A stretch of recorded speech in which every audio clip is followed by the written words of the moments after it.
अस्सलाम वालेकुम फ्रेंड्स, कैसे हैं आप सब लोग। मैं हूं आपका इंस्ट्रक्टर अली रज़ा, आपके सामने हाजिर हूं एक नई वीडियो के साथ। वीडियो स्टार्ट करने से पहले मेरी आपसे एक रिक्वेस्ट है कि आप सब लोग मेरा चैनल सब्सक्राइब कर लें, बेल के बटन को रिंग कर लें और ऑल के बटन को क्लिक कर लें ताकि आपको मेरी लेटेस्ट अपडेट्स और वीडियोस मिलती रहे। वीडियो को पूरा देखा करें ताकि आपका कॉन्सेप्ट सही तरह क्लियर हो सके। लीजिए आज हम अपना लेक्चर स्टार्ट करते हैं।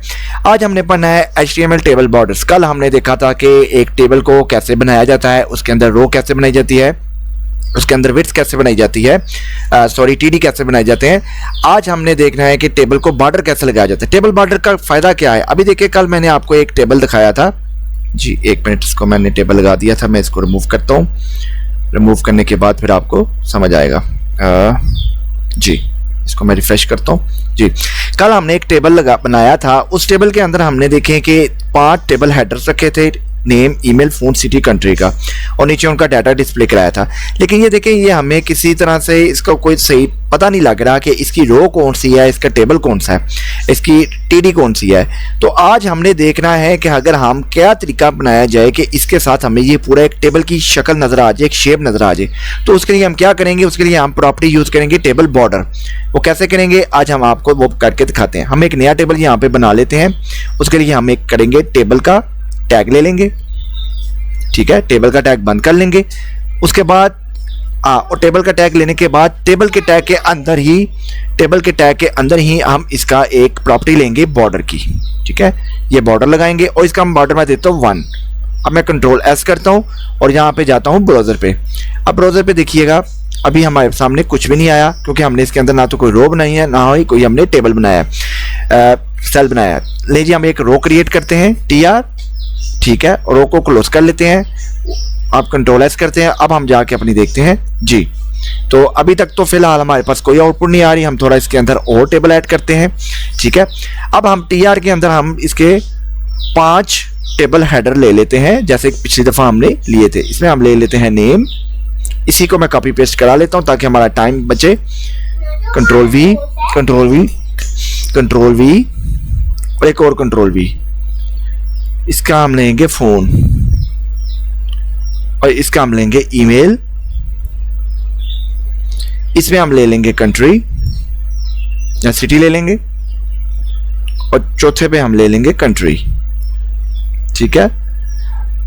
कंट्री का C जी। ये हमारे टेबल हेडर बन गए। अब हम इसके नीचे एक और रो क्रिएट करेंगे। रो के अंदर हम 5 टेबल सेल्स बना लेंगे जिसमें हम डाटा इसमें शो कर लेंगे। TD नेम हमारा मैं लिख देता हूं अली रज़ा। उसके बाद इसी को मैं 5 दफा कॉपी पेस्ट कर लेता हूं। Ctrl+V ये 5 हो गए। फोन की जगह मैं अपना फोन नंबर ऐड कर लेता हूं इसके अंदर जी, 8402613। उसके बाद ईमेल की जगह मैं अपना ईमेल इन्फो का ईमेल डाल देता हूं, info@itwebdevelopers.com। उसके बाद सिटी हमारा जो सा वो लिख देते हैं, हम सियालकोट लिख देते हैं यहाँ पे, और यहाँ पे हम कंट्री दे देंगे पाकिस्तान जी। या हम इसको Ctrl+S करते हैं। अब हम देखते हैं जाके कि हमारा जी, ये देखिएगा। अब देखिए हमारे पास 2 टेबल बने पड़े हैं, ठीक है। एक टेबल हमने ऊपर बनाया था सेम उसी के साथ, उसी कोडिंग के साथ, और सेम नीचे। लेकिन फर्क इतना है, ऊपर वाले टेबल में हमने बॉर्डर को शो नहीं किया, जबकि नीचे वाले टेबल में हमने बॉर्डर को शो करवा दिया है। वो किस तरह करवा दिया है, हमने सिंपल क्या किया है कि हमने टेबल की एक प्रॉपर्टी ली है बॉर्डर, उसके साथ हमने बॉर्डर का उसकी वैल्यू दे दी है। अब ये जितना मैं करता जाऊंगा, मैं 2 करूंगा तो ये बॉर्डर गहरा हो जाएगा, यानी कि थिक हो जाएगा। आप इसकी जो बाउंड्रीज है, अब ये देखिए इसकी बाउंड्रीज थिक हो गई हैं।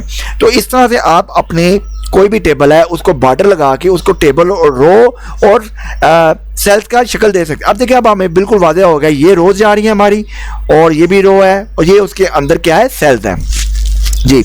इसके अलावा आप अपनी जो टेबल है उसके साइज को भी कंट्रोल कर सकते हैं। वो कैसे करेंगे कंट्रोल, वो भी हम देखते हैं इसमें। उसको देखने के लिए हमें एक और प्रॉपर्टी यूज करनी पड़ेगी टेबल के अंदर ही। वो प्रॉपर्टी होती है स्टाइल की, ठीक है। हम स्टाइल लिखेंगे। अब हमने चूंकि विड्थ की प्रॉपर्टी लगानी है तो हम इसको विड्थ कहेंगे और इसकी विड्थ दे देंगे। अच्छा, अब 2 तरह से आप अपने टेबल की विड्थ को कंट्रोल कर सकते हैं। एक तो यहाँ तो आप इसमें परसेंटेज लगा लें। जब आप परसेंटेज लगाएंगे तो ये डिफ़ॉल्ट पे चला जाएगा। जैसे कि मैं इसको 100% देता हूँ, 100%, तो ये क्या करेगा, ये डिफ़ॉल्ट पे जो भी आपके ब्राउज़र है इंस्टॉल हुआ है उस पे डिफ़ॉल्ट वैल्यू पे ये आपको ले जाएगा और ऑटोमेटिकली खुद ही सजेस्ट कर देगा कि आपके टेबल की कितनी विड्थ होनी चाहिए। ये देखें, अब चूंकि मेरे पूरा का पूरा पेज इस तरह का था तो इसने पूरे के पूरे पेज पे टेबल शो करा दिया है। आप इसको पिक्सल में भी लेके जा सकते हैं अपनी मर्जी से भी। फॉर एग्जाम्पल मैं कहता हूँ कि मुझे 950 पिक्सल तक इसकी विड्थ कर दें, तो मैं इसको रिफ्रेश करूँगा और ये देखिए, अब ये देखिए 950 पिक्सल हो गया। इस तरह मैं इसको बढ़ा सकता हूँ, 1350 पिक्सल कर सकता हूँ, ऐसे करके भी। तो ये देखिएगा, अब मैं इसको रिफ्रेश करूँगा तो आपके सामने इसका ये वाला आपका विड्थ होगी। तो आप अपने टेबल की विड्थ को भी कंट्रोल कर सकते हैं। कौन से दो प्रॉपर्टीज के जरिए, स्टाइल की प्रॉपर्टीज के जरिए, और उसके आगे आप विड्थ लगा सकते हैं। यही जो प्रॉपर्टी है स्टाइल की, आप वो डिफरेंट सेल्स में भी लगा सकते हैं। फॉर एग्जांपल मैं इस सेल्स को बड़ा करना चाहता हूँ अली रज़ा वाले को, तो सिंपल मैं इसके अंदर भी यही प्रॉपर्टी लगाऊंगा, स्टाइल, ठीक है। इसके साथ मैं स्टाइल लिख दूंगा, ठीक है, और इसमें मैं लगा दूंगा विड्थ की प्रॉपर्टी। इसको मैं कर देता हूं 300 पिक्सल, ठीक है, और इसको मैं बंद कर देता हूं और ये ऐसे जी। अब मैं टीडी जो पहला हमारा सेल है उसके अंदर मैंने विड्थ की प्रॉपर्टी, विड्थ पे स्टाइल की प्रॉपर्टी लगाई है 300 पिक्सल विड्थ की। तो वो देखते हैं कि हमारा ये इसने जी, अब ये देखिएगा ये वाला जो सेल है ये पहले से बड़ा हो गया है। तो इस तरह आप किसी सेल को भी स्टाइल की प्रॉपर्टी लगा के उसके अंदर विड्थ, हाइट वगैरह को कंट्रोल कर सकते हैं। इवन कि आप कलर को भी कंट्रोल कर सकते हैं। जी फ्रेंड्स, आज के लिए इतना ही काफ़ी है। आज मैंने आपको सिखाया है कि आपने किस तरह से एक टेबल के अंदर बॉर्डर को शो करना है और किस तरह से एक बॉर्डर की विड्थ को कंट्रोल करना है। नेक्स्ट वीडियो में आपको इसके और टेबल्स की प्रॉपर्टीज के बारे में बताया जाएगा। अल्लाह हाफिज।